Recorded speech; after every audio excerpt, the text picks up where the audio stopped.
So the space I sit in is attract, not chase. I am the most anti-hustle person. You know, this word hustle has been around for a few years, and I feel like I'm allergic to that word. I feel like it's aggressive and it's quite, there's sort of a desperate energy to it. And I don't know about you, but when you receive an email, especially during lockdown, where there was a real desperation of buy my product, buy my service, 10% off, 20% off, doors are closing, and it's this frenetic energy. And I don't know about you, but for me, that makes me want to go, I don't like this. This doesn't feel good. This does not feel empowered and strong. It feels really desperate. And that real scarcity mindset of,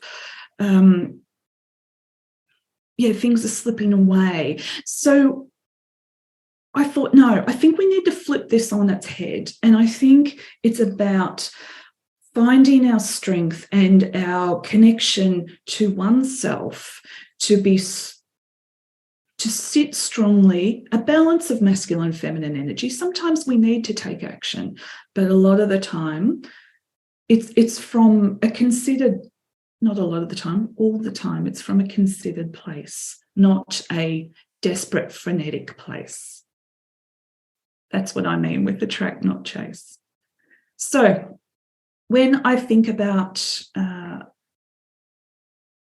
admit someone else, when I think about fashion and styling, and I'm lucky enough, I have worked and styled women. I had to stand up at an International Women's Day the other day. We did this thing where the people who'd been in business the longest, like the process of elimination, and when I counted, it was 34 years, which is hard to believe when I obviously only look like I'm 32.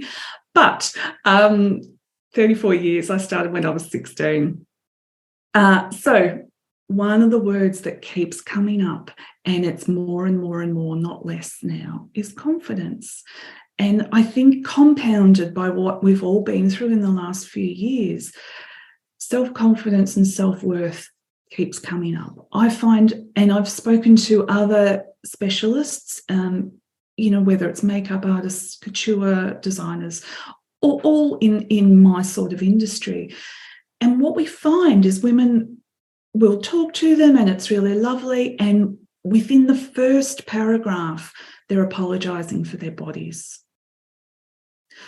And I think it's really sad. I think it's really fascinating. One lady that I've worked with, in that initial discussion, she barely looked me in the eye. She was so shy and just had lost her confidence, lost her way. And that happens over time. That doesn't happen by one mean comment some girl made or best friend made, or some boy we were keen on, or, that doesn't just happen once. That happens a few times over our life, if not a lot of times, but it feeds those words within ourselves, within our own minds. That little bit of self-talk about your hips or your bottom or your bussies or whatever that bit is for you. An example I often give about this, just going to move so I can see more of your lovely, lovely faces, is a dear friend of mine who is a fashion designer and a very, very glamorous girl. So she knows how to do her makeup, she's got thick, luscious hair, and she's curvy and feminine and buys the best of the best of the best. And I've known her 20 odd years. And I said to her, we're talking about fashion one day, and she said, but Jane, don't you focus on my knees? And I said, what do you mean? And she said, but my knees are really, really chubby. I said, I've known you 20 years. I'll tell you what I see. I see that you have beautiful skin here, beautiful skin on your face. You know how to do your makeup. You know how to do your hair. You have an innate sense of style. So I'm listing off all these things that are the truth, because I don't tell fibs just to appease you. And I said, look, hear what I'm saying to you, because this is this is what I wholeheartedly see and mean. And she said, yeah, but I just look at my knees. And I thought, isn't that amazing that no matter what I was saying, that self-talk in her just discounted, that one little comment overrode 8 sincere, beautiful things. And I thought, yeah, it's just fascinating, that self-talk. So someone that seemingly on the outside has it all, the challenge of self-confidence. So next, what have I done? So often in my teachings, I talk about lots of different things, obviously, but this image on the right, I nearly always have in every course I work with, which is illustrating this point.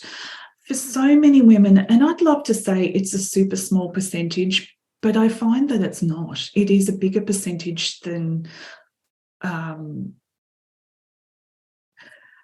not sadly, it just is. The lady on the right, whatever her body size is and her shape, what she sees when she looks in the mirror is often very magnified.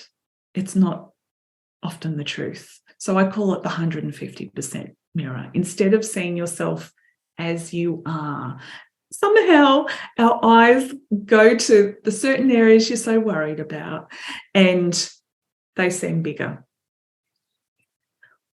The lady who I just mentioned, who could barely look me in the eye before she started working with me. So we worked together for 5 months. So she would barely look at me. She'd sort of sit like this. Confidence was a really big thing. And she kept within the first sentence, oh, Jane, this and this, she'd had health problems. Here's my tummy, popped up her T-shirt, showed me her tummy. And that was the language and the focus. By the end, her tummy was still the same. It was not in her language. I'd shown her how to work with all of her fabulous assets. She was using tools that I'd given her. So the colours she'd bought, and she'd got to the point she was fine buying everything without me, which that in itself was a really big step for her.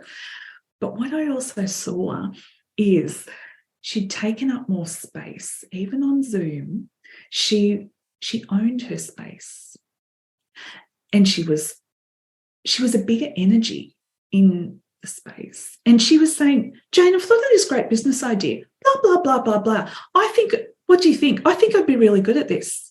And I thought, wow, look at how far you've come, really, really stepping into her power of a woman open to the world of possibilities. And of course, because her mindset had changed, ideas, opportunities were flowing in beautifully instead of where she was when we started, because the self-talk and self-worth was where it was. It's a bit like this, and therefore opportunities weren't really flowing in. And everything that was coming in, there was always a bit of a negative spin on it. And that was wholly and solely working together for quite a period of time with the aesthetics and the outside and the congruency of who she really is on the inside. So the current landscape right now is this screen. If we all had a shop window and we had a shop, we were all in a strip shop together, this would be our visual merchandising. So now, for most of us being online, some of the time, if not all of the time, this is what we need to think about. So if you've heard of visual merchandising, where you do your windows and you create your brand and your aesthetic and your messaging, this is now all of those things. So this is what we need to consider. And especially those of us in business, which I think, I don't know all of you on here, but I know a lot of you, and I know a lot of you are in small business. So it is all about our branding. Now, we've all been, or I would imagine you look at someone's LinkedIn profile or their website and you think, oh, that all looks lovely and it's professional. And then you make a time to have a chat to them and then they turn up and you go, I think I've got the wrong person. They don't look like that lady. Whoops a daisy. And then they start talking and you think, oh no, I think I have got the right person.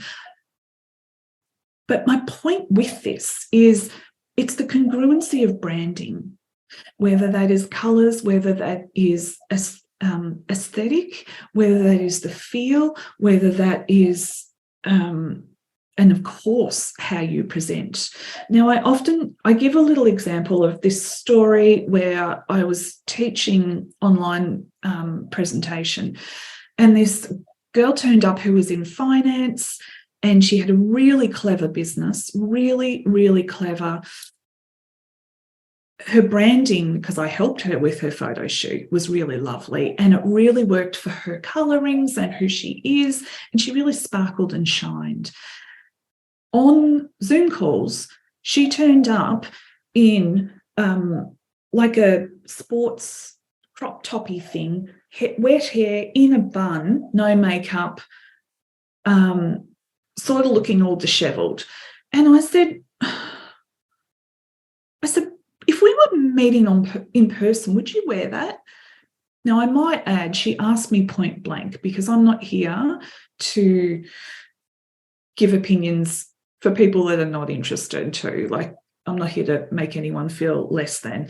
But she did ask me, and so I said, okay, well, would you wear that? And she said, well, no. And I said, well, what's the difference?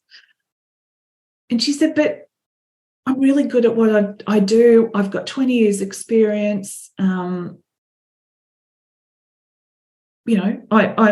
come from corporate, all this kind of stuff. I said, yeah, but the thing is, for me as a prospective client, what I see right now does not instill any faith in me possibly handing over mine and my family's money to you. It doesn't instill faith at all. And she said, really? I said, yeah. Yeah. And so I challenge you to reflect upon that. So if she was a yoga teacher or a sporting, in that field, meditation teacher, then she's on brand.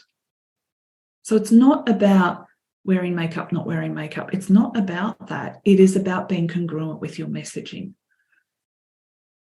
So with mine, for those of you who know me or have done a little lurk on socials or anywhere else, of course, that photo that's on the screen now is a photo shoot and it's all perfect. And this is real life, Jane. But there is a congruency of messaging. I'm always on brand. Because I'm a walking advertisement for my business. And I would ask you to think about where you are right now and where you want to be. So with your business or with your role, where do you want to be? Do you want to build your business to be a $500,000 business, a six-figure business, a multi-million-dollar business? Is that within your aspirations? If that is your language here, where you are right now, or where you want to be? Is your thought process, is your behavior, is your morning routine, is your presentation? Is it here or is it here?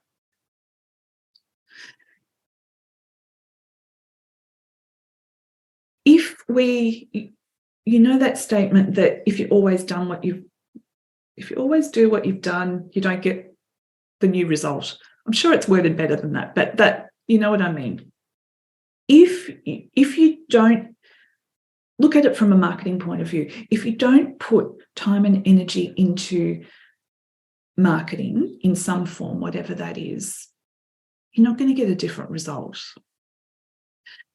If you don't get advice. So maybe it's a business coach. Maybe if public speaking for you is a real challenge, then go and do a little course or a workshop, or get a coach, or get advice, and be brave and vulnerable, because it's really, it's admitting that we need help. But you won't get from here to there without doing that. If we live in the place of denial, no, I'm fine. There's no judgment on that. But you need to be open to learn. I would also bring that back to personal presentation. If you,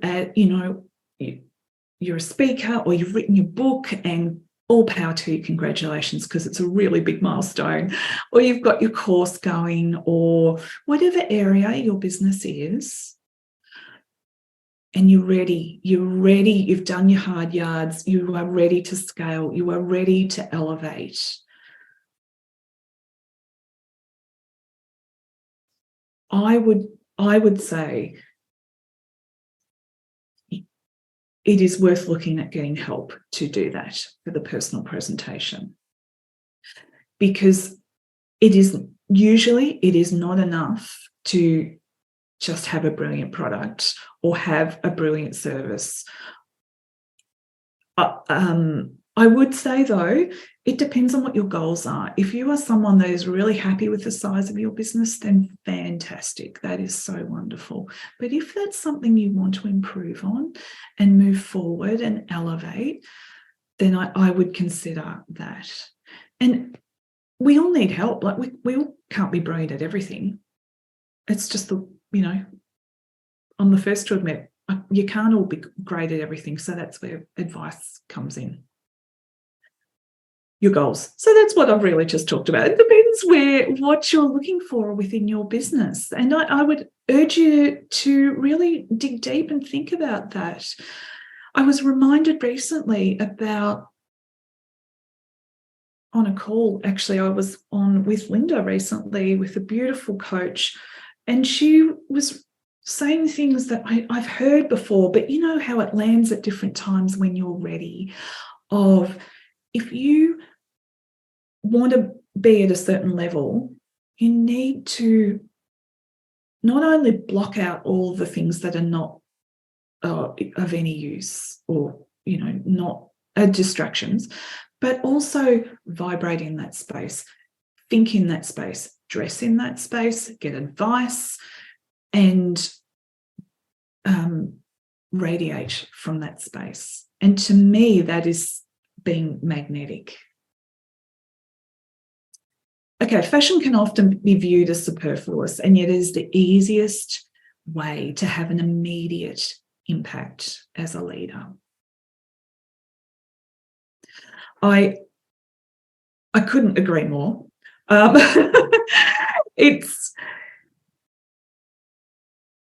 Think of this: when you say you're ready to do a presentation and you're imagining you're there, whether it's in a room, in a small group, or on stage, you walk in, you look the best you can look, and you've got the best colours and the right shapes that really flatter all your beautiful assets, and you walk in and you own it.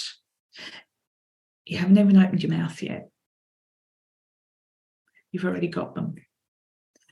I'd love to say we're in a non-judgmental society, but we all know the truth. and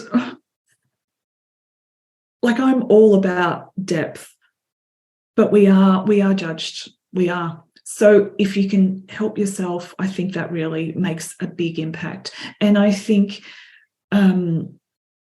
if we can do everything we can to really, help self-worth, help self-confidence, and help the nerves that kick in. So we're talking about congruence of messaging, okay? I do want to jump, because how are we going? Yeah. So I thought I'd do some visuals, because everything's visual, and that explains a lot more. So I put as in here for colour, I wanted to show you, and I've picked Dame Judi Dench because I think she's so simply wonderful.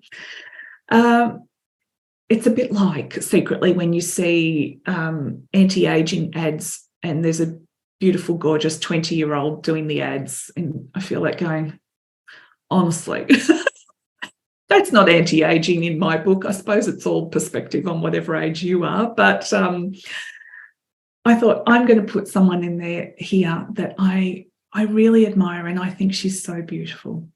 So the reason why I have Dame Judy here is on the left and in the middle are two photos when she's clearly performing in roles, and I think on stage. But the reason why I wanted to show you this is talking colour. So colour is magical. Colour can turn back the hands of time with ease. It can really help you shine, and it can really help you look 135 and therefore make you feel that way. So on the left, we've got Dame Judy. Now, I appreciate the photo's a little bit grainy, but I couldn't see, it wasn't a high-res photo.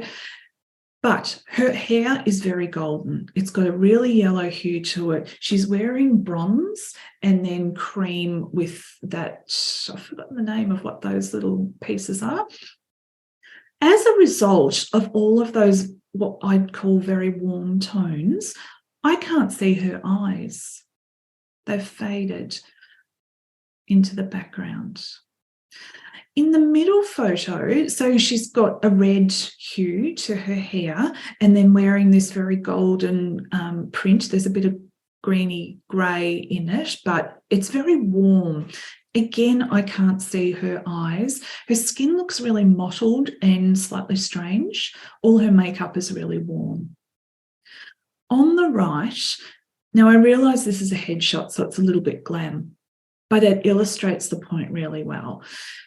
We're back to her natural hair colour, which is a very, actually a cool white hair. But to me, one of the first things I see are the beautiful blue eyes that she has. It's radiant. Her skin looks like peaches and cream. And yes, you see lines, but I might add she's nearly, I think she's well into her 80s now. And very few people could wear their hair that short. You really need spectacular bone structure. And I love that she really owns that. But what I'm seeing when I look at that is a congruence of the colorings, the color of her hair. And to me, she's really radiating from within. Now, I would imagine if you haven't had color analysis done, you have possibly heard of it. I remember in the 80s, I got it done because I was always interested. And of course, I was quite young. And there were 4 seasons, so 4 categories. And I remember back then thinking, this is great. I love it. But I feel like it's too simplistic. I feel like it's too narrow. And so I did a lot of research. And then I've created my own system, which has 12 categories. 12, because I feel like four groups is too narrow for the population of the world of women with all of our colorings to fit into. You look at even just our faces and colorings here on this call with 19 women. I would find it hard to believe we would all fit into just 4 categories, and that really, really help us shine. So I feel like we're complex and amazing women and creatures, and it's the nuances within that need to be elevated. I've also put in Princess Diana here. Now, the reason why I've done this is I wanted to show you the difference between not only styling, but some fabric choices. So when I talk about shapes, my approach is very holistic. It is all like one thing links to the other. And so taking you to buy a beautiful jacket that suits you, to me is wonderful. But I do feel like that's a bit of a band-aid, because that doesn't really teach you why certain things will really help you shine. you'll be right to buy more of the same, but you don't really understand the why behind it. And so for a body shape like Princess Diana, I'll show you the middle one first. So she's probably about 18, naive back then, what she did not know that was coming. But that dress is very frilly, and there's a lot of foo-foo and lace and lots of detail, and she's so, so beautiful. But to me, it looks a bit foreign on her. Like, what I'm always looking for is harmony, because I'm looking for harmony between your face, your hair, your makeup, and your colorings and your clothing, because I want it all to marry and not overpower you. So the dress on the left, the red dress, you can see, for those who know a little bit about fabric, it's metallic chiffon. So there's a lot going on. We've got vertical ruching, we've got horizontal ruching, and then we've got a lot of pleating for the skirt. And so what that does is it actually, to me, on her look, again, it's wearing her. If you look at her, that image, to me, she is very secondary to the image. That dress would look much better on me, except I don't wear red. But the softness of the fabric, it's too foof for her. The one on the right, where she's a little bit older and she's finding her voice.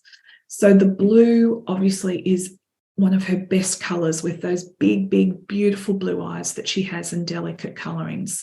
Actually, I'd get her out of black, but that's a whole nother story.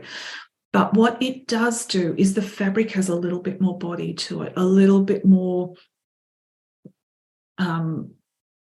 I'd say grunt, but a little bit more oomph to it. And it holds the structure. It doesn't skim her body as much. And because of that, to me, she really owns that look. She looks congruent with who she is.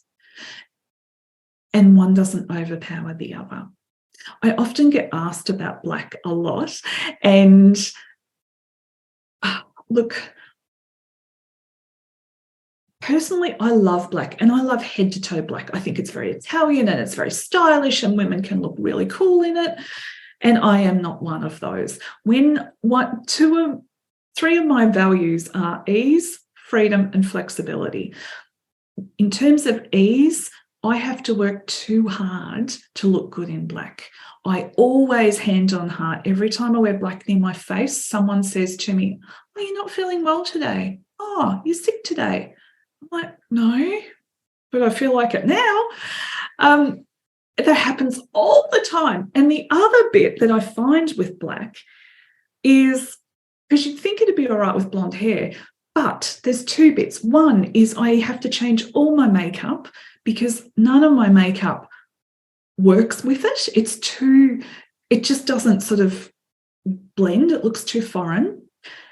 And two, it matches with nothing else I have. So then I've got to change the whole lot. And I'm all about ease, really. I like to look glamorous, but make it really easy.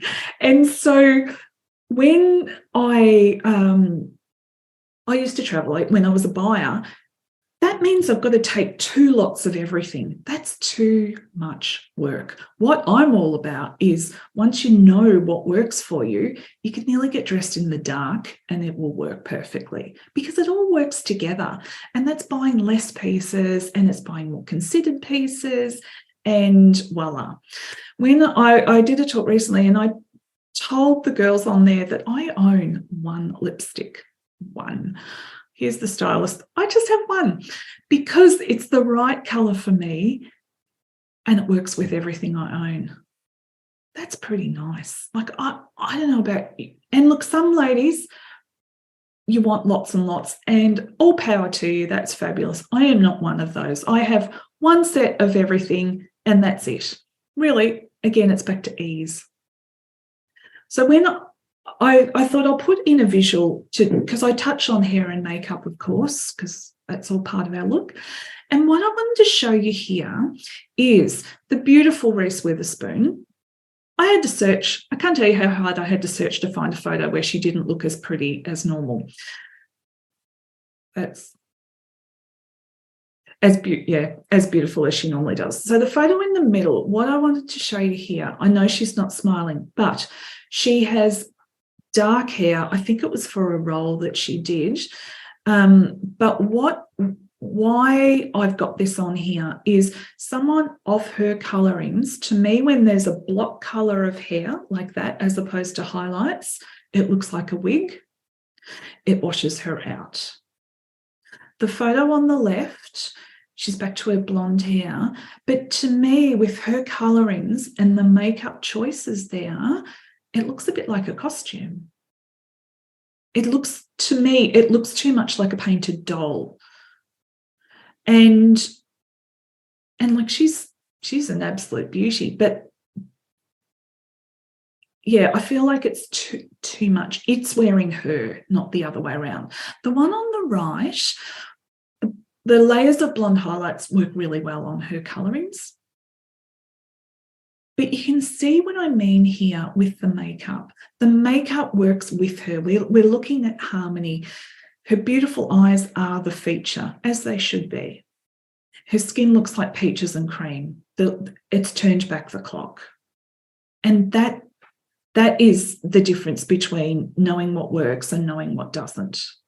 I would say, even with me, I know I'm on the small screen, not the big screen, making sure with hair, when we're in the sun or we get too much sun, it usually brings out warmth in our hair. So if we're blondes, it can often go a bit golden. If we're brunettes, it can go a little bit chestnutty. And what that does do, if you need to be a little bit more of a blue-based undertone, is it throws strange colorings to your face. And you know what? Again, it's working too hard. I want, when the right colors go on, obviously I considered what to wear today, but immediately you see my blue eyes. Immediately, all the lines that are there, and there's no judgment whichever way women go, but I'm happy to just age as I age, and there are lines there, but the right colors just help them diminish. If I was there in black, you'd see every spot, every. And look, I don't know about you girls. I'm happy. I don't want to look 30. I'm happy to be who I am. But if I can make the most of what I've got, then that's perfect. And be the most Jane. Whoops. So I'm all about elevation. How are we going? Ooh, right. Okay, let me just scoot through. I just want to show you this very quickly. So the same dress, and there's about 5 years difference in between. Why I've got this on here, because I know about colour, and this is still what happened to me. On the left, I don't know if anyone else does this, but anyway, at the hairdresser, I'd just say, yeah, same. And she'd do the same, but secretly, she was sort of changing my colour a little bit over the time. She was a redhead, and it was just becoming more and more golden. And although it was pretty, I do remember looking at photos thinking, And so actually, at a certain point, I went, no. This is throwing strange looks on my skin. Now, it's not that it's terrible. This is why my business is called Finesse. It's not that it's terrible, but that's better. So it's knowing these nuances of how to help oneself. So on the right, that photo there, not that I normally talk age, but here we go. I've just turned 50 in the photo on the right. And there are lines, 100% lines, but you don't see them. The lighting's good, makeup's good, and the right hair colour is there. That's the difference. And the right colour, that lavender's good. I just wanted to show you this with fabric choices. So again, both the same color blue, which is a really good color on me, a very muted blue.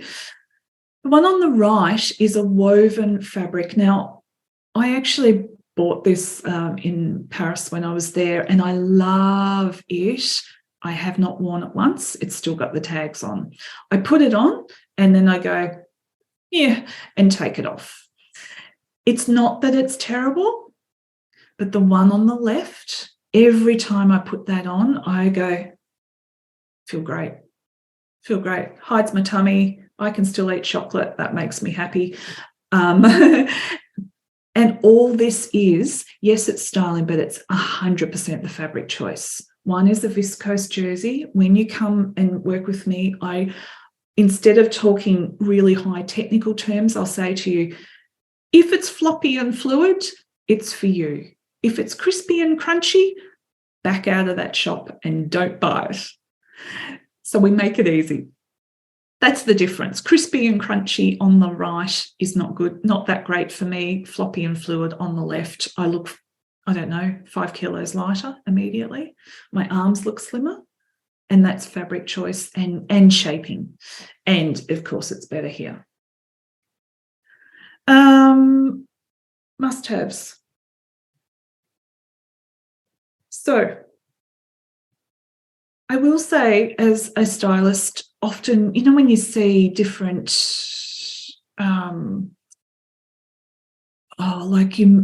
every woman needs a little black dress. Every woman needs a black jacket and a white shirt. Those kind of words and language never come out of my mouth because, again, I just don't believe in blanket statements. How can we all, as individual, amazing women that we are, I don't know about you, but I don't want to all look the same. And B, I want to enhance who I am and my uniqueness. So when I wear a white shirt, I feel like a boy. I always have, always will, never going to wear one. When I wear black, I've just told you what happens. So why on earth would I ever tell you that? Never. I went to a talk once, years and years and years ago, and this stylist who's lovely, lovely, said, I think every woman needs white jeans. And I remember going, wow, right, okay. It's just interesting. It's just interesting to observe. I suppose I just don't believe that. I don't believe in sweeping statements. I would never in a million years wear white jeans. Even if my bottom was at a point that I'm really happy with it, I still wouldn't wear white jeans because it's not, A, it's not my aesthetic. B, you've got to be too neat and tidy. And C, I would feel too self-conscious. It's just not who I am. So I think the old sweeping statements, I just think we're more complicated than that. I really, that doesn't feel right for me and how I work. So